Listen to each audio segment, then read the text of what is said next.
ನಿಧಾನವಾಗಿ ವಾಪಸ್. ವಿಶ್ರಾಂತಿ.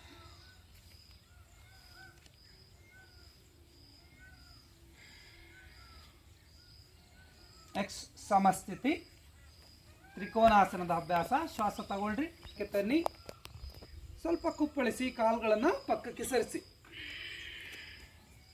ನಿಧಾನವಾಗಿ ನಿಮ್ಮ ಬಲಪಾದವನ್ನು, ಇಮ್ಮಡಿಯನ್ನು ಸ್ವಲ್ಪ ಒಳಗೆಳೆದುಕೊಂಡು ನಿಮ್ಮ ಬಲಪಾದವನ್ನು ಮುಂದೆ ತಿರುಗಿಸಿ. ಉಸಿರನ್ನು ಹೊರಹಾಕುತ್ತಾ ನಿಮ್ಮ ಬಲಪಾರ್ಶ್ವಕ್ಕೆ ಬಾಗಿ, ನಿಮ್ಮ ಕಣಕಾಲು ಅಥವಾ ಭೂಮಿಯನ್ನು ಸ್ಪರ್ಶಿಸಿ ಕೈಯಿಂದ. ಎಡ ಹಸ್ತ ಮೇಲ್ಮುಖವಾಗಿರಲಿ, ಉಸಿರಾಟ ಸಹಜವಾಗಿರಲಿ, ದೃಷ್ಟಿ ಮೇಲೆ ನೋಡ್ತಾ ಇರಬೇಕು. ಉಸಿರಾಟ ಸಹಜ ಮಾಡಿ.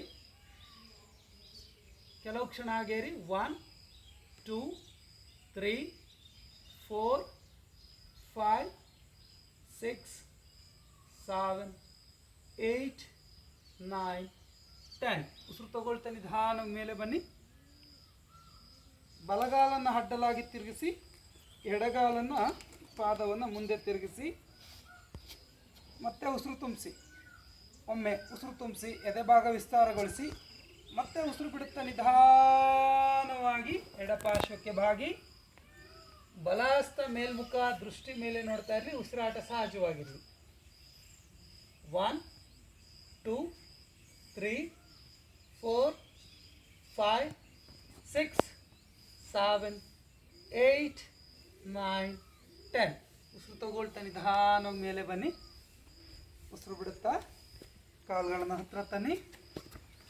ವಿಶ್ರಾಂತಿ. ಈಗೇನು ತ್ರಿಕೋನಾಸನ ಮಾಡಿದಿರಿ, ತಾವುಗಳಾದರೂ ಅಂದ್ಕೊಂಡಿರ್ತೀವಿ ನಂದು ಪೋಸ್ಚರ್ ಸರಿಯಾಗಿದೆ, ಆರಾಮಾಗಿದ್ದೀನಿ, ನಾನು ಕೂಡ ಮಾಡ್ತಾ ಇದ್ದೀನಿ ಅಂತ.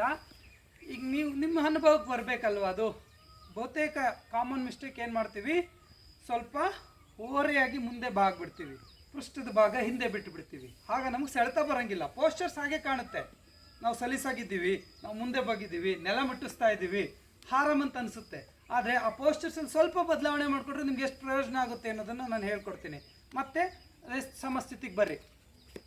ಈಗ ನೀವು ಮಾಡಿರೋದಕ್ಕೂ ಈಗ ಮಾಡೋದಕ್ಕೂ ಏನು ವ್ಯತ್ಯಾಸ ಅನ್ನೋದನ್ನು ಗಮನಿಸ್ಕೊಳ್ರಿ. ಉಸಿರು ತುಂಬಿಸಿ, ಕೈಗಳನ್ನು ಎದೆ ಮುಂಭಾಗ ತನ್ನಿ, ಕಾಲುಗಳನ್ನು ಸ್ಪ್ಲಿಟ್ ಮಾಡಿರಿ. ಈಗ ಬಲಪಾರ್ಶ್ವಕ್ಕೆ ತಿರುಗಿ, ಬಲಗಾಲನ್ನು ಮುಂದೆ ತಿರುಗಿಸಿ, ನಿಧಾನವಾಗಿ ನೋಡ್ರಿ, ಇಲ್ಲಿ ಗಮನಿಸ್ಕೋಬೇಕು. ನೀವು ಪಾದ ಹೀಗೆ ವಾಪಸ್ ತನ್ನಿ. ಮತ್ತೆ ಏನು ಹಚ್ಚಿ ಹಿಂಗೆ ಕಾಲು ನೇರ ತಗೊಳ್ತಿರಲ್ಲ, ಹಾಗೆ ಮಾಡಬೇಡ್ರಿ. ವಾಪಸ್ ಫಸ್ಟ್ ಹಿಂಬಡಿ ಒಳಗೆ ತಗೊಳ್ರಿ, ಹಿಂಬಡಿ ಒಳಗೆ ತಗೊಳ್ರಿ, ಈಗ ಸ್ಟ್ರೈಟ್ ಮಾಡಿ. ಹಾಂ, ಹಿಂಬಡಿಯನ್ನು ಫಸ್ಟ್ ಒಳಗೆ ತಿರುಗಿಸ್ಕೊಳ್ರಿ, ಪಾದವನ್ನು ನೇರ ಮಾಡಿರಿ. ನಿಮ್ಮ ಎಡಪಾದಕ್ಕೆ ಮಧ್ಯ ಲೈನ್ ಹೇಳಿದ್ರೆ ನಿಮ್ಮ ಹಿಂಬಡಿ ಆ ಸ್ಟ್ರೈಟ್ ಲೈನ್ ಬರೋಂಗಿರ್ಬೇಕು.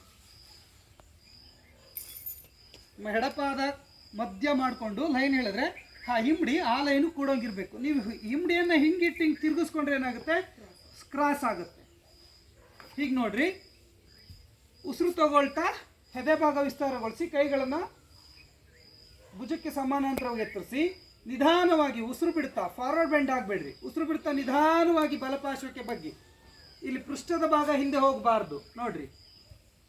ಈಗ ಉಸಿರಾಟ ಮಾಡ್ರಿ, ಮಂಡಿ ನೇರ ಮಾಡ್ರಿ, ಮಂಡಿ ನೇರ ಮಾಡಿ, ಮುಂದೆ ಬಗ್ಬೇಡಿ. ಅದೇ ಆಗೋದು, ಮುಂದೆ ಬಗ್ಬಾರ್ದು. ನಿಮ್ಮ ಕಾಲಿನ ನೇರಕ್ಕೆ ನಿಮ್ಮ ದೇಹದ ಬಾಗಿರಬೇಕು, ಮುಂದೆ ಬಾಗಬಾರ್ದು. ನೀವು ಕ್ರಾಸಾಗಿ ಮುಂದೆ ಬಾಗಬಾರ್ದು, ಮತ್ತು ಪೃಷ್ಠದ ಭಾಗವನ್ನು ಹಿಂದೆ ಬಿಡಬಾರ್ದು, ಪೃಷ್ಠದ ಭಾಗವನ್ನು ಬಿಗಿ ಹಿಡಿಬೇಕು. ಉಸಿರಾಟ ಮಾಡಿರಿ.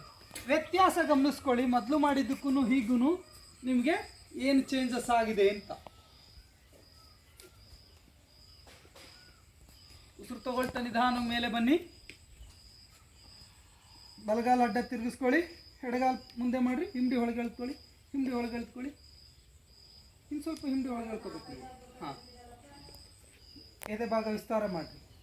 ಉಸಿರು ಬಿಡ್ತಾ ನಿಧಾನವಾಗಿ ಸೈಡಿಗೆ ಬಗ್ರಿ. ಎಕ್ಸಾಕ್ಟ್ ನಿಮ್ಮ ಕಾಲಿನ ನೇರಕ್ಕೆ ಬಾಗಬೇಕು, ಮುಂದೆ ಬಗ್ದ್ರಿ, ಆಗಂಗಿಲ್ಲ ನೋಡಿ. ಉಸಿರಾಟ ಮಾಡಿರಿ ಸಹಜವಾಗಿ. ಎಷ್ಟಾಗುತ್ತೆ ಅಷ್ಟು